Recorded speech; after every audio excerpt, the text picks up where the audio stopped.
Hi, I'm Mike Thompson. As promised in my 2019 recap video, I'm going to go over the Kegerator. There's not a whole lot to this really. It starts with a fridge, you need a couple kegs, a CO2 source, and then some way to dispense your beer. Let me show you what I got here though. You've probably seen the video about how to install a faucet. I've got space for 6 kegs in this, and I've only got 4 faucets at the moment. I'm using my other 2 for stuff for later, but they're going to go right here.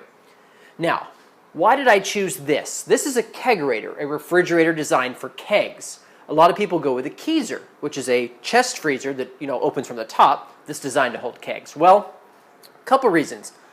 The first one was I wanted to find something as cheaply as I could, and this was on Let Go for $150 locally, so that I thought was a pretty good deal. Reason 2 was I tend to use every horizontal surface that I can find, like over there, back here, on top of this.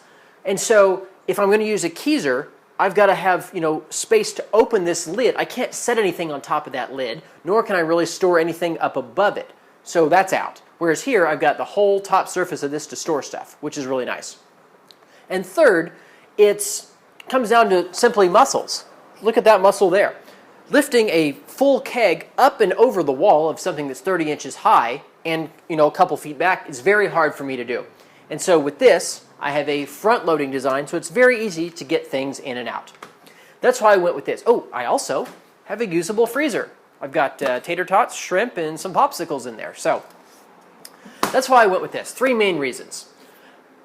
I'm probably going to have to get a Kegerator later on as well so that I have a separate unit for lagering and things like that. But that was my kind of design thought behind why I did that. Also, I guess for this, the door of these don't have any coils or anything in it, so I didn't have to worry about building a collar to elevate the taps, or the faucets rather, up above, because a chest freezer, although more efficient and everything, has coils all the way around the perimeter.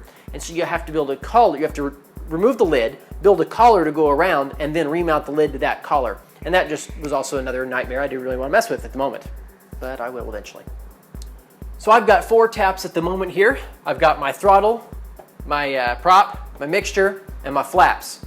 I'll have 2 more over here, so maybe I'll convert to a multi-engine fix, I don't know what, but I've got 2 more spaces over here for 2 more faucets that I'll add later. I've got 5 kegs at the moment. I've got space in here for 6, but I want to leave a little bit empty space at the moment, so I'm probably never actually going to have 6 beers on tap at any one time. Plus, I don't drink that much. Neither does anyone else in the house, and we don't host parties frequently enough to do this. And so I really am bottling about half, and I'm kegging about the other half of a batch, because it's very hard to transport all of this, but it's very easy to transport a couple bottles. So let me show you what we got inside. So I took out all the shelves and replaced the main shelf with this 3/4 inch MDF that I painted yellow, and it can support the 6 kegs, and I've got storage down below. I had to first, of course, switch the door from opening this direction to this way, because it makes more sense. Then I installed the CO2 through the side of the fridge, drilling some holes here, testing the fit. But then I went to these 3D printed grommets that I designed just to protect the hose against the sharp edges of the fridge. And then there's my temperature controller back there that does heat and cool. I started off just by using some T-fittings on my CO2 lines inside. I have since installed a 4-way distributor manifold. And then installing the taps was really the fun part. It was a super simple project. I've got a video on that. And when you put the taps in the door, it just really, made it seem awesome at that point. And finishing touches. And then I designed and 3D printed some tap handles along the lines of one of my interests, and screwed the handles on like so. And then I made this drip tray. I was going to make it out of metal, but I made it out of wood because it was easier, and I wanted you guys to be able to do it. And just like so, it just glues together. Well, you can see there's really not a lot to that. I guess it's maybe not really worth its own video, but I'll leave that up to you guys to decide whether you want to watch or not. But you can definitely do it yourself, just don't be afraid to try. Go ahead and subscribe if you haven't already. I'm Mike Thompson, and thanks for watching. I really appreciate it.